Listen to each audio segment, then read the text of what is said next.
নোবেলজয়ী doctor Mohammad ইউনূসের অন্তর্বর্তীকালীন সরকার দায়িত্ব নেয়ার ৩৮ দিনের মাথায় যুক্তরাষ্ট্রের দক্ষিণ ও মধ্য এশিয়া বিষয়ক সহকারী পররাষ্ট্রমন্ত্রী ডোনাল্ড লুর ঢাকা সফরকে অত্যন্ত ফলপ্রসূ বলছেন বিশ্লেষকরা, যা দুদেশের মধ্যকার সম্পর্ক আরও সুদৃঢ় করবে বলে মনে করছেন তারা। তবে ঢাকা দিল্লির বর্তমান শীতল সম্পর্ক স্বাভাবিক করার বিষয়টি এ সফরের এজেন্ডা ছিল না বলে স্পষ্ট মত দেন বিশ্লেষকরা। শাকিলা করিমের রিপোর্ট।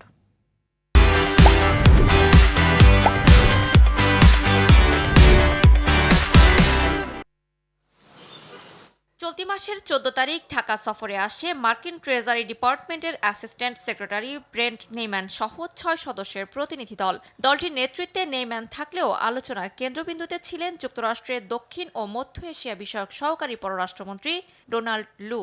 মাত্র ২৫ ঘণ্টার সফরে অন্তর্বর্তী সরকারের নীতি নির্ধারকদের সঙ্গে একাধিক বৈঠক করেন ডোনাল্ড লু সহ মার্কিন প্রতিনিধিরা।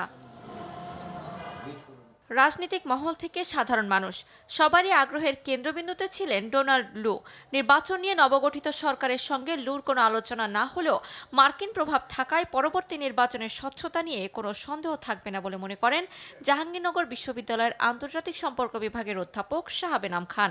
এই প্রতিনিধি দলের আলোচনাটা দিয়ে একটা আস্থার জায়গা তৈরি হয়েছে এবং এই আস্থার জায়গাটাকে সামনে এগিয়ে নিয়ে যেতে হলে আমাদেরকে এখন গণতান্ত্রিক প্রক্রিয়া, নির্বাচন ব্যবস্থা, নির্বাচনের ক্ষেত্রে কি ধরনের পরিবেশ, সুষ্ঠু পরিবেশ তৈরি হয় সেইগুলি নিয়ে একটা পর্যায়ে আলোচনা শুরু করতে হবে। আর ডোনাল্ড লু দিল্লি থেকে ঢাকা আবার ঢাকা থেকে দিল্লি ফেরত যাওয়ায় ঢাকা দিল্লির মধ্যকার শীতল সম্পর্ক নিয়ে মার্কিন হস্তক্ষেপের সম্ভাবনা উড়িয়ে দিলেন সাবেক কূটনীতিক এম হুমায়ুন কবির। বলেন, ছাত্র জনতার আন্দোলনের মুখে দেশ ছেড়ে পালানো সাবেক প্রধানমন্ত্রী শেখ হাসিনাকে আশ্রয় দেয়া ভারতের নিজস্ব সিদ্ধান্ত। এছাড়া যুক্তরাষ্ট্রের সঙ্গে ঢাকা ও দিল্লির সম্পর্কের ভিত্তিও আলাদা। আমাদের একটা পারস্পরিকতা আছে, সেটা উভয় দিকে উপলব্ধি থাকতে হবে। আমাদের দিক থেকে তো আমরা সেই পারস্পরিকতার কথা তো মানি এবং আমরা তো ভারতের সাথে স্বাভাবিক সম্পর্ক রাখতে আগ্রহী। এখন ভারত সেইটা যত তাড়াতাড়ি উপলব্ধি করবে, আমি মনে করব যে সম্পর্ক তত স্বাভাবিক পর্যায়ে ফেরত আসতে পারবে। দেশ থেকে পাচার হওয়া অর্থ ফেরত আনতে যুক্তরাষ্ট্র সহযোগিতা করবে বলেও আশ্বাস মিলেছে। কিছু টেকনিক্যাল ক্যাপাসিটি লাগে এবং সেটা মার্কিন যুক্তরাষ্ট্র আমাদেরকে দিতে পারে। আমরা তো এই অভিজ্ঞতা আছে, আগে দুবার আমরা টাকা এনেছি, একবার দিয়েছি, একবার এনেছি।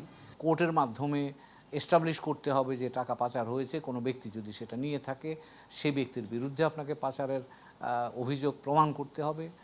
ওই দেশে আবার তারা একইভাবে কোর্ট পদ্ধতির মধ্য দিয়ে যেতে হবে। তারপরে ওরা আইডেন্টিফাই করবে টাকাটা কোথায় আছে, তারপরে সেটা ট্রান্সফারের ব্যাপার আসবে। সব মিলিয়ে অন্তর্বর্তীকালীন ইউনূস সরকারকে দেশ সংস্কারে সময় দিতে সম্মত মাঠে থাকা সব রাজনৈতিক দল। দেশ সংস্কারের গুরুত্বপূর্ণ এই সময়ে ওয়াশিংটনের পাশে থাকার বিষয়টিকে আশীর্বাদ হিসেবে দেখছেন এম হুমায়ুন কবির। সাপোর্ট যেটা আমাদের প্রয়োজন হয় সেটা দিতে পারে। শাকিলা করিম, RTV, ঢাকা।